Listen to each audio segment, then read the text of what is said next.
Hello, എൻ്റെ പേര് ശ്രീഹരി. ഇപ്പം നമ്മുടെ പുതിയൊരു വീഡിയോയിലോട്ട് സ്വാഗതം. നമ്മൾ കഴിഞ്ഞൊരു വീഡിയോയിൽ പറഞ്ഞിട്ടുണ്ടായിരുന്നു മാർച്ച് മാസം ഏതൊക്കെ മൂവീസാണ് റിലീസ് എന്നും അതിൽ നമ്മൾ എക്സ്പെക്ട് ചെയ്യുന്ന മൂവീസ് ഏതൊക്കെയാണെന്നും. ആ ഒരു കൂട്ടത്തിൽ ഞാൻ മിസ് ചെയ്തൊരു മൂവിയുണ്ട്. ആ ഒരു മൂവി റിലീസാവുന്നത് മാർച്ച് 15-നായിരുന്നു. പക്ഷെ നമ്മൾ ആ വീഡിയോയിൽ പറഞ്ഞിരുന്നില്ല മാർച്ച് 7-ന് ശേഷം മാർച്ച് 28 വരെ വലിയൊരു ഗ്യാപ്പ് ഉണ്ട് എന്നായിരുന്നു നമ്മൾ പറഞ്ഞിരുന്നത്. ഈ ഒരു മൂവിനെ പറ്റി അധികം പ്രതീക്ഷയൊന്നും ഇല്ലാതിരുന്നത് കൊണ്ട് മൂവി കാണണം എന്നുള്ള ഡിസിഷനിലല്ലായിരുന്നു നമ്മൾ. അപ്പോൾ ആ മൂവി ഞാനിന്ന് കണ്ടു. ആ മൂവിനെ പറ്റി കുറച്ച് കാര്യങ്ങൾ നിങ്ങളായിട്ട് സംസാരിക്കണം തോന്നി. അപ്പോൾ നമുക്ക് ഡയറക്റ്റ് വീഡിയോയിലോട്ട് പോകാം. മൂവിനെ പറ്റി ഞാൻ കുറച്ച് കാര്യങ്ങൾ അതിനു മുമ്പ് പറയാം. മൂവിനെ പറ്റിയുള്ള അഭിപ്രായം അറിയാനാണെങ്കിൽ ഞാൻ താഴെ സമയം കൊടുക്കാം. അപ്പം നേരെ ആ ഒരു സമയത്തിലോട്ട് പോയാൽ മതി. ശരിക്കും ഒരിക്കലും ഞാൻ എക്സ്പെക്ട് ചെയ്തിരുന്നൊരു മൂവി അല്ല. ട്രെയിലറൊക്കെ ഈയിടയ്ക്കാണ് റിലീസായത്. ട്രെയിലർ കണ്ടപ്പോൾ പോലും എനിക്ക് ഒത്തിരി എക്സ്പെക്റ്റേഷൻ ഒന്നും ഇല്ലായിരുന്നു. ഒരു സ്റ്റാർ കാസ്റ്റ് മൂവി അല്ല ഒരിക്കലും. അതുപോലെ തന്നെ പുതിയൊരു ഡയറക്ടർ, അദ്ദേഹം ചെമ്പൻ വിനോദിൻ്റെ അനിയനാണെന്നറിയാം. പക്ഷേ പുതിയൊരു ഡയറക്ടർ ആയതുകൊണ്ട് നമുക്കൊരു ഇങ്ങനെ ഒരു നിൽക്കുമല്ലോ, എപ്പോഴും സ്വാഭാവികമാണ്.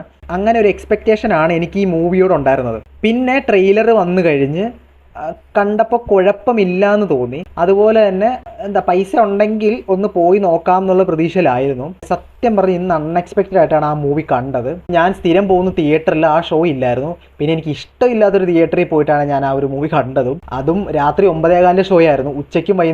ഉച്ചയ്ക്കുണ്ടായിരുന്നു, വൈകുന്നേരം ഷോ ഇല്ലായിരുന്നു. മൂവി കണ്ടതിന് ശേഷം എനിക്ക് കുറച്ച് കാര്യങ്ങൾ നിങ്ങളോട് പറയണം തോന്നി.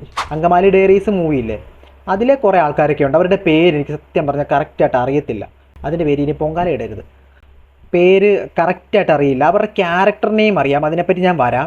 സിനിമ എങ്ങനെയുണ്ടെന്ന് ചോദിച്ചു കഴിഞ്ഞാൽ കിഡു വൈബ് പടമാണ് കേട്ടോ. കിഡു വൈബ് പടമാണ്. ഒരു തിയേറ്ററിക്കൽ വാച്ച് തന്നെയാണ്. ഒരിക്കലും ഞാൻ ഈ ഒരു മൂവി OTT-യിൽ കാണാൻ പറയില്ല. നിങ്ങളൊരു 10-12 പേര് ഫ്രണ്ട്സ് ഉണ്ടെങ്കിൽ പോട്ടെ, ഒരു 3-4 ഫ്രണ്ട്സൊക്കെ ഗ്രൂപ്പായിട്ട് തിയേറ്ററിൽ പോയി കാണാൻ ആഗ്രഹിക്കുന്ന അങ്ങനത്തെ ഒരു ടീമാണ് നിങ്ങൾക്കുള്ളതെങ്കിൽ നിങ്ങൾ മസ്റ്റായിട്ട് ഈ ഒരു പടം പോയി തിയേറ്ററിൽ പോയി കാണണം. ഈ മൂവി വേറൊരു വൈബാണ്. ഒരു ഫാമിലി സ്റ്റോറി ഒന്നും അല്ല. ഒരു ഉൾനാടൻ പ്രദേശത്ത് നടക്കുന്ന ഒരു കഥയാണ്. അതിൽ അവർ അത്യാവശ്യം നല്ലൊരു വെറൈറ്റി കൊണ്ടുവരാൻ ശ്രമിച്ചിട്ടുണ്ട്. മൂവിയുടെ കുറച്ച് ടെക്നിക്കൽ ടീമിനെ പറ്റി പറഞ്ഞില്ലെങ്കിൽ അത് ഏറ്റവും വലിയൊരു തട്ടുകേടാവുമെന്ന് എനിക്ക് തോന്നുന്നു. ഈ മൂവിയുടെ എല്ലാം ഇതിൻ്റെ ടെക്നിക്കൽ ടീം തന്നെയാണ്. പെർഫോമൻസ് ഉണ്ടെങ്കിൽ പോലും ഈ ഒരു മൂവി നമ്മളെ ഇരുത്തി കാണിക്കുന്നതിന് ടെക്നിക്കൽ ടീമാണ്. അതിലെ ഫസ്റ്റ് വൺ ഇതിലെ സൗണ്ട് ഡിപ്പാർട്ട്മെൻറ്റ് പൊളിച്ചടുക്കി വെച്ചിട്ടുണ്ട്. പേര് എടുത്തെടുത്ത് പറയാം. ഫസ്റ്റ് പേര് എനിക്ക് പറയാനുള്ളത്, അതിൽ മ്യൂസിക് ചെയ്തിട്ടുള്ള ആൾ മണികണ്ഠൻ അയ്യപ്പ. ഞാൻ ആ പേരിന് മറക്കില്ല. അതൊരു പുള്ളി ഒരു സാധനം ഇതിൽ ചെയ്ത് വെച്ചിട്ടുണ്ട്. അതെനിക്കൊന്നും പറയാനില്ല. ഈ പടത്തിൻ്റെ ഒരു കൺസെപ്റ്റ് ഇല്ലേ, ആ കൺസെപ്റ്റിനനുസരിച്ചുള്ള മ്യൂസിക് അത് ഡെലിവറി ചെയ്യാനായിട്ട് പുള്ളിക്ക് 100 അല്ല 150 200% പുള്ളി ഇത് പ്രോപ്പറായിട്ട് ചെയ്തിട്ടുണ്ട്. എസ്പെഷ്യലി ഒരു പാട്ടുണ്ടേ, പാട്ടെന്നല്ല പറയുന്നത്, ആ ഒരു സിറ്റുവേഷനുമായിട്ട് ലയിച്ച് പോകുന്നൊരു സ്കോറൊന്നും പറയാം. ചാരായ ഷാപ്പിലെ സീന, അവിടെ ഒരു പാട്ടിടുന്നുണ്ട്. അത് മറ്റേ ഒന്നാനാം കൊച്ചുതുമ്പി പാട്ടാന്ന് എനിക്ക് തോന്നുന്നു. ഒന്നാനാം കൊച്ചുതുമ്പിന്ന് അപ്പം നമ്മൾ ശ്രദ്ധിച്ചില്ല. സത്യമായിട്ട് അതിന് ലിറിക്സ് ശ്രദ്ധിച്ചില്ല. അതൊരു വൈബാണ്. ഷാപ്പിലൊരു ഫൈറ്റ് സീനിൽ ഇടുന്ന പാട്ടാണ്. അതൊന്നും പറയാനില്ല. അതൊരു വൈബാണ്. പെർഫോമൻസ് കാര്യം ഞാൻ പിന്നെ പറയാം. ഇതിപ്പോൾ ആദ്യം മ്യൂസിക് സൈഡ് പറയാമല്ലോ. ചാരായ ഷാപ്പിൽ നടക്കുന്നൊരു ഫൈറ്റാണ്. അത് അടിപൊളിയാണ്. ആ പാട്ട് അടിപൊളിയാണ്. അതൊന്നും പറയില്ല. പിന്നെ ക്ലൈമാക്സിലൊരു സാധനം അവന്മാർ ഇട്ട് വെച്ചിട്ടുണ്ട്. അതൊരു സോങ് ആണ്. അതും സൂപ്പർ സാധനം കേട്ടോ. ഒന്നും പറയില്ല. ആ മ്യൂസിക്കിന് പോരാതെ സ്കോറ് ഒരു സാധനം ചെയ്തിട്ടുണ്ട്. അതും പുള്ളി തന്നെയാണെന്ന് എനിക്ക് തോന്നുന്നു. സ്കോറൊന്നും പ്രത്യേകിച്ചൊരു ഇതില്ല. മ്യൂസിക് സൈഡിൽ വരുന്ന ആയതുകൊണ്ടാണ് ചിലപ്പോൾ അതായിരിക്കാം.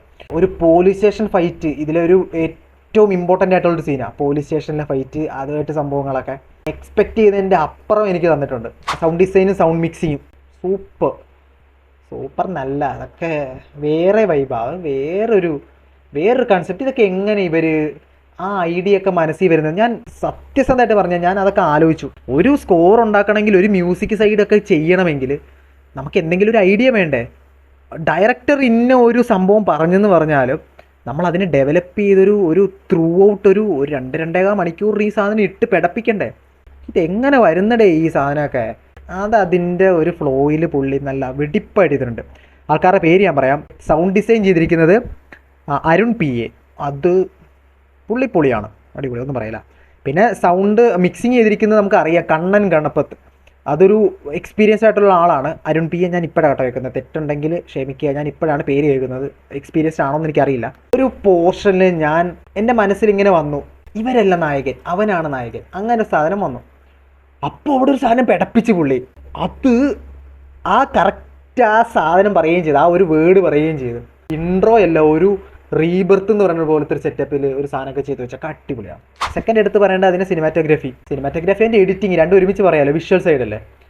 സിനിമാറ്റോഗ്രാഫി ചെയ്തിരിക്കുന്നത് അർമോ, ARMO അങ്ങനെ തന്നെയാണോ പ്രൊണൗൺസിയേഷൻ എന്നറിയില്ല. എനിക്ക് തോന്നുന്നു മറ്റേ ഇതാന്ന് തോന്നുന്നു, മറ്റേ പേരിൻ്റെ ആദ്യത്തെ അക്ഷരം എടുത്ത് വെച്ചതായിരിക്കാം. അർമോ എന്നാണ് കൊടുത്തിരിക്കുന്നത്. പേര് ശരിക്കുള്ള പേര് അറിയില്ല കേട്ടോ. പുള്ളിയും സിനിമാറ്റോഗ്രാഫി നല്ല വെടിപ്പായിട്ട് ചെയ്തിട്ടുണ്ട്. കളർ ഗ്രേഡിങ്ങും ആ കൂടെ പറയണമല്ലോ. കളർ ഗ്രേഡിങ് അതിൻ്റെ സിനിമാറ്റോഗ്രഫിക്ക് അനുസരിച്ച്, ആ ഒരു സിറ്റുവേഷൻ അനുസരിച്ച്, ആ ഒരു കാലഘട്ടത്തിനനുസരിച്ചുള്ള സിനിമാറ്റോഗ്രാഫിയും അതേപോലെ തന്നെ കളർ ടോണും എല്ലാം പിടിച്ചിട്ടുണ്ട്. അത് നല്ല ഭംഗിക്ക് പട്ട എന്ന് ഒരു ലാഗും ഇല്ലാണ്ട് എഡിറ്റ് ചെയ്ത് വെച്ചിട്ടുണ്ട്. എഡിറ്റ് ചെയ്തിരിക്കുന്നത് രോഹിത് VS വാര്യത്ത്. രോഹിത് VS മറ്റേ ഡയറക്ടറല്ലേ, പുള്ളിയാണോ? രോഹിത് VS വാര്യത്ത് എന്നാണ് എഡിറ്ററിൻ്റെ പേര് ഇവിടെ കൊടുത്തിരിക്കുന്നത്. ഇതൊരു പഴയ കാലഘട്ടം എന്ന് പറഞ്ഞല്ലോ. പഴയ കാലഘട്ടത്തിൽ ആർട്ട് ഡയറക്ഷൻ എത്രത്തോളം ഒരു നൂൽപ്പാലത്തിൽ കൂടെയാണ് പോകുന്നത് നമുക്കറിയാം. അത് കറക്റ്റായിട്ട് വന്നില്ല എങ്കിലോ, അല്ലെങ്കിൽ ആർട്ട് ഡയറക്ഷൻ്റെ എവിടെയെങ്കിലും ഒന്ന് പാളിപ്പോയി കഴിഞ്ഞാൽ മൊത്തത്തിൽ കൊളാവുന്ന ഒരു ഏരിയയും കൂടെയാണ്. റീസെൻ്റായിട്ട് നമ്മൾ ചെയ്ത റിവ്യൂവിൽ ആർട്ട് ഡയറക്ഷൻ എനിക്ക് അല്ലെങ്കിൽ ആർട്ട് കുറച്ച് മടുപ്പായെന്നുള്ള രീതിയിൽ ഞാൻ പറഞ്ഞിട്ടുണ്ടായിരുന്നു. പക്ഷെ ഇത്തവണ എനിക്ക് അങ്ങനെ ഒരിക്കലും പറയാൻ തോന്നുന്നില്ല. പഴയ കാലഘട്ടം ആയതുകൊണ്ട് തന്നെ പഴയ കാലഘട്ടം രജിസ്റ്റർ ചെയ്യാനായിട്ട് അവരൊന്നും ചെയ്തിട്ടില്ല. അതായത് പഴയ കാലത്തിലെ സിനിമാ പോസ്റ്ററുകളോ അല്ലെങ്കിൽ ഒരു ചായക്കടയൊക്കെ സ്ഥിരം പഴയ കാലഘട്ടത്തിൽ വരുന്നതല്ലേ, അതോ ബസ്സുകളോ വണ്ടികളോ അതൊന്നും ഒത്തിരിയൊന്നും ഇല്ല. വണ്ടികളൊന്നും അധികം ഇല്ല, അങ്ങോട്ട് കുറച്ചേ ഉള്ളൂ. ഒരു പോലീസ് സ്റ്റേഷനുമായിട്ട് അനുബന്ധമായിട്ട് കുറച്ച് കാര്യങ്ങളൊക്കെ ഉള്ളൂ. അതിൽ വേണ്ട സാധനങ്ങൾ പുള്ളി കറക്റ്റായിട്ട് ചെയ്തിട്ടുണ്ട്. ചെയ്തവർക്ക് വേണം ഓവറാക്കായിരുന്നു, പക്ഷേ ഇതൊന്നും ചെയ്തിട്ടില്ല അവർ. അല്ല, നല്ല സാധനം കറക്റ്റ്. ഇവിടെ അത് മതി, അതിൻ്റെ അപ്പുറം ഒന്നും ചെയ്യണ്ട, മതി, നമുക്ക് രജിസ്റ്റർ ചെയ്താൽ മതി. ആ ഒരു മൈൻഡ് സെറ്റോട് കൂടെ അവർ ചെയ്തിട്ടുള്ള പോലെ തോന്നി. ആർട്ട് ഡയറക്ഷൻ്റെ പുള്ളിയുടെ പേരും കൂടെ പറയാം, രഞ്ജിത്ത് കൊത്തേരി അങ്ങനെയാണെന്ന് തോന്നുന്നു പ്രൊനൗൺസിയേഷൻ. എനിക്ക് അതും കറക്റ്റ് അറിയില്ല. പിന്നെ ഇതിൻ്റെ ഡയറക്ടർ പുള്ളിക്കാരനാണ് ഇതിൻ്റെ തലേന്ന് എല്ലാവർക്കും അറിയാമല്ലോ. ഡയറക്ടറാണ് ഒരു സിനിമയുടെ സോള്. പുള്ളി നല്ല പണി എടുത്ത് തന്നെ ഇതിൻ്റെ ഡയറക്ഷൻ ചെയ്തിട്ടുണ്ട്. പെർഫോമൻസ് ചെയ്യാനായിട്ട് കുറച്ച് ആൾക്കാരുണ്ട് പുള്ളിയുടെ കയ്യിൽ. അവരോട് പറയുക, ഇതാണ് സിറ്റുവേഷൻ, നിങ്ങൾ എന്നാന്ന് വെച്ചാൽ കാണിക്കുക. ഒരു ഫൈറ്റ് സീൻ വേണം, നിങ്ങൾ ഇടിക്കുന്നതായിട്ട് കണ്ടാൽ തോന്നരുത്, നിങ്ങൾക്ക് എന്നാ വേണമെങ്കിലും ചെയ്യാം, അങ്ങനെ പറഞ്ഞ് അഴിച്ച് വിട്ടേക്കുക. ഇവരെ അങ്ങ് അഴിച്ചൊരു പോലീസ് സ്റ്റേഷൻ സീനിലൊക്കെ അഴിച്ചങ്ങ് വിട്ടേക്കുക. എന്നാന്ന് വെച്ചാൽ ചെയ്യുക, ഞാൻ അവിടെ ക്യാമറയായിട്ട് ഉണ്ടാവും എന്നാണെന്ന് തോന്നുന്നു പുള്ളി പറഞ്ഞത്. ഞാൻ നേരത്തെ പറഞ്ഞ പോലെ ചെമ്പൻ വിനോദിൻ്റെ അനിയനാണ് ഉല്ലാസ് ചെമ്പൻ. പണി അറിയാവുന്ന ആൾ തന്നെയാണ്. അറിയാവുന്നവർ ഇഷ്ടം പോലെ നമുക്കിപ്പോഴും ഉണ്ടെന്നറിയാമല്ലോ. ഇമ്പോർട്ടൻറ്റ് ഘടകം പെർഫോമൻസ് പൊളി എന്ന് വെച്ചാൽ പൊളി. ഇതിൻ്റെ ഷോ സ്റ്റീലർ 2 ആൾക്കാരുണ്ട്. അവരുടെ ശരിക്കുള്ള പേര് എനിക്കറിയില്ല.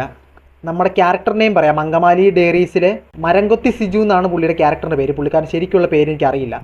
പിന്നെ കൂടെയുള്ള പ്രവീൺ DJ അങ്ങനെയാണ് പേരെന്ന് എനിക്ക് തോന്നുന്നു. ഇവർ 2 പേരും കൂടി ഒരു സാധനമല്ല, ഇവന്മാർ 2 പേരും കൂടി ഒരു എൻട്രി കഴിഞ്ഞാൽ പിന്നെ ഇവന്മാരങ്ങ് ഏറ്റെടുക്കുക.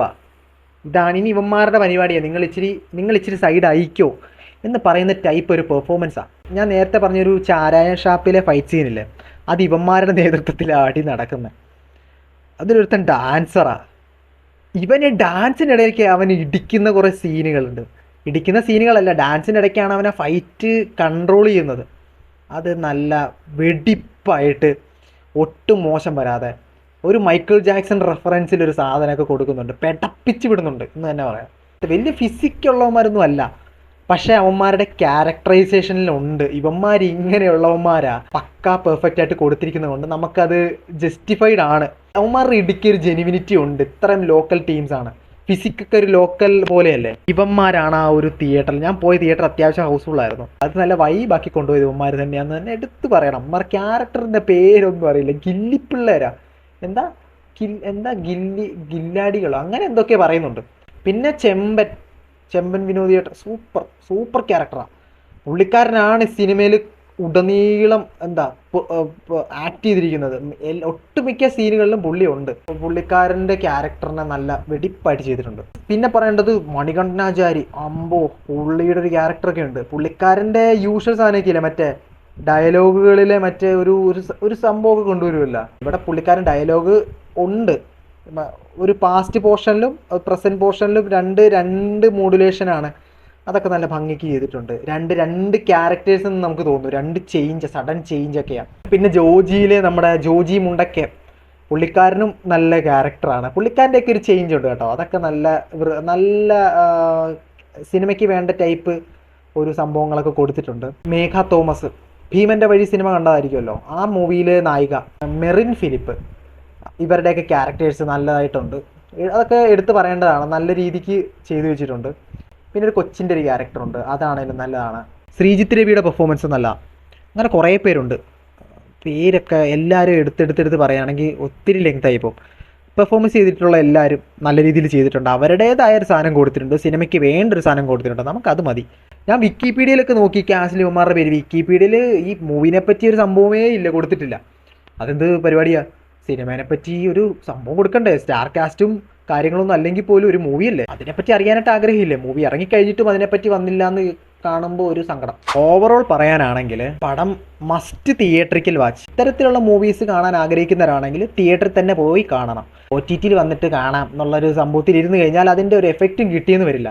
സൗണ്ട് ഡിപ്പാർട്ട്മെൻറ്റിലും വിഷ്വൽസിലുമാണ് ഈ ഒരു മൂവിയുടെ കംപ്ലീറ്റ് സോൾ ഇരിക്കുന്നത്. പെർഫോമൻസിലുണ്ടെങ്കിൽ പോലും ഇത് മൂന്നും കൂടെ ഒരുമിച്ച് വരുമ്പം ഒരു പ്രത്യേക ഫീലല്ലേ. ചെറിയ സ്ക്രീനിൽ ചെറിയ ഹെഡ്സെറ്റൊക്കെ വെച്ച് കണ്ടു കഴിഞ്ഞാൽ നിങ്ങൾക്ക് ഒന്നും കിട്ടിയെന്ന് വരില്ല. കുറേ കാര്യങ്ങൾ പറഞ്ഞിട്ടുണ്ടെന്ന് തോന്നുന്നു. ഇനി ആരുടെയെങ്കിലും പേര് വിട്ടുപോയിട്ടുണ്ടെങ്കിലോ എന്തെങ്കിലും പോയിന്റ്സ് മിസ് ചെയ്തിട്ടുണ്ടെങ്കിൽ താഴെ ജസ്റ്റ് കമൻറ്റ് സെക്ഷനിൽ ഒന്ന് പറയുക. അപ്പോൾ ഇതൊക്കെയാണ് മൂവിനെ പറ്റിയുള്ള എൻ്റെ ചെറിയ അഭിപ്രായം. അപ്പോൾ നിങ്ങൾ മൂവി കണ്ടവരാണെങ്കിൽ മൂവി കണ്ടതിന് ശേഷം നിങ്ങൾക്ക് തോന്നിയ അഭിപ്രായം അത് കമൻറ്റ് സെക്ഷനിൽ ഒന്ന് പറയുക. അതുപോലെ തന്നെ മൂവി കാണാനുള്ളവരാണെങ്കിൽ അവർക്ക് ഈ റിവ്യൂ ഒന്ന് സജസ്റ്റ് ചെയ്യുക. റിവ്യൂ കണ്ടിട്ട് മൂവി കാണാൻ പോകുന്നവർക്ക് ഒരു ഹെൽപ്പ് ആവട്ടെ. അപ്പോൾ വീഡിയോ ഇഷ്ടപ്പെട്ടെങ്കിൽ ലൈക്ക് ചെയ്യുക, ഷെയർ ചെയ്യുക, സബ്സ്ക്രൈബും ചെയ്യുക. അപ്പോൾ നമുക്ക് അടുത്തൊരു വീഡിയോ ആയിട്ട് പിന്നെ കാണാം. ബൈ.